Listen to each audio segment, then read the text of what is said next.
Hi అండి, అందరికీ నమస్కారం. Welcome back to Geetha kitchen Telugu. ఈరోజు మన వీడియోలో ఉలవచారు ఎలా చేయాలో తెలుసుకుందాం. ఉలవచారు మన ఆరోగ్యానికి చాలా మంచిది. అలాగే ఉలవ గుగ్గిళ్ళు ఎలా తయారు చేయాలో తెలుసుకుందాం. ఈ ఉలవచారు, ఈ ఉలవ గుగ్గిళ్ళు తినడం వలన మన కిడ్నీలో స్టోన్స్ ఉంటే కరిగిపోతాయి. కిడ్నీలకు ఈ ఉలవలు చాలా మంచిది. ఇంకా ఆలస్యం ఎందుకు, ఉలవచారు ఎలా చేయాలో తెలుసుకుందాం.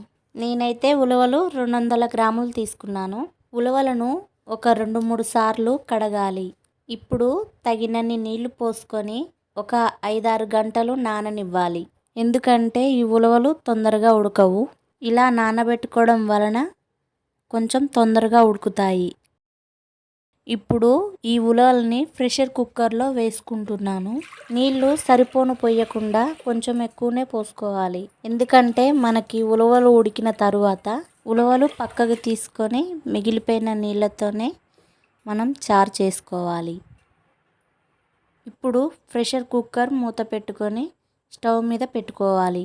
ఒక 5 విజిల్స్ వచ్చిన తరువాత ఉలవలు ఉడికాయో లేదో చూసుకోవాలి. ఉలవ చారులోకి చింతపండు కొంచెం తీసుకుంటున్నాను. శుభ్రంగా కడిగి పులుసు తీసుకొని పక్కకు పెట్టుకుంటున్నాను.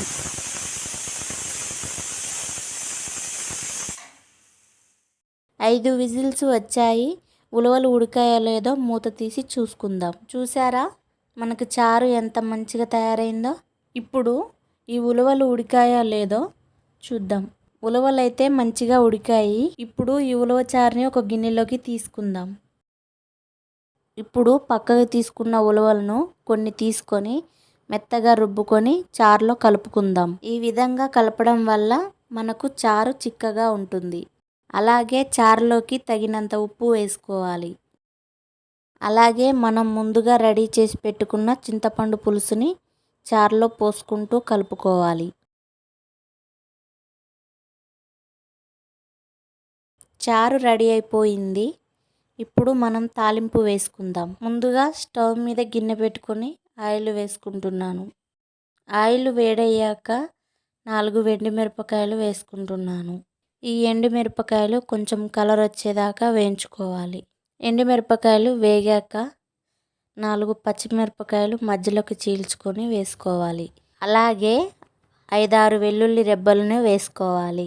ఇవి కొంచెం వేగేదాకా కలుపుకుంటూ ఉండాలి. ఇప్పుడు కొంచెం ఆవాలు, కొంచెం జీలకర్ర వేసుకోవాలి.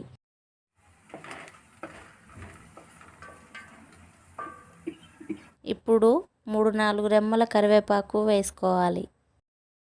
అలాగే కొంచెం పసుపు వేసుకోవాలి.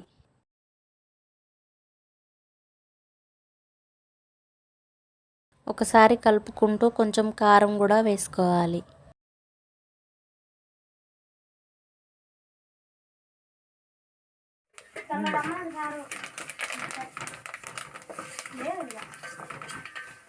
తాలింపు రెడీ అయిపోయింది. ఉలవచారుని తాలింపులో పోసుకోవాలి.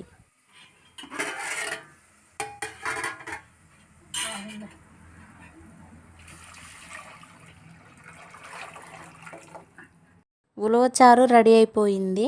ఒక 5-6 నిమిషాలు మరిగించుకొని పక్కకు పెట్టుకోవాలి.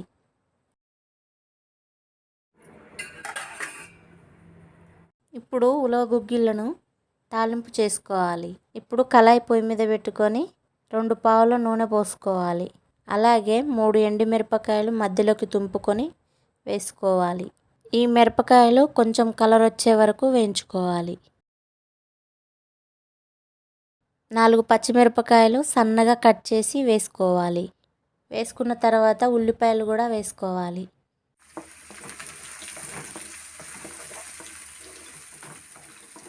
ఇప్పుడు కొంచెం జీలకర్ర వేసుకోవాలి. అలాగే 2 రెమ్మల కరివేపాకు వేసుకోవాలి. ఇప్పుడు కొంచెం కారం వేసుకోవాలి. అలాగే ఉప్పు కూడా వేసుకోవాలి.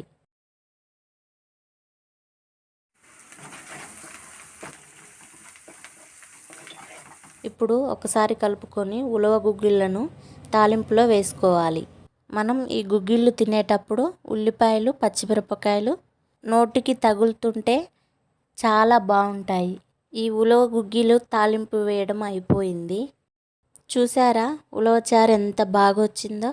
ఈ చారు వేడి వేడి అన్నంలో కానీ బిర్యానీలో కానీ వేసుకొని తింటే చాలా సూపర్గా ఉంటుంది. అలాగే మన గుగ్గిళ్ళు చూడండి ఎంత బాగున్నాయో. ఇవి తింటే మన ఆరోగ్యానికి చాలా మంచిది. మా వీడియోలు మీకు నచ్చినట్లయితే లైక్ చేయండి. ఇలాంటి మరెన్నో వీడియోల కోసం మా ఛానల్ని సబ్స్క్రైబ్ చేసుకోండి.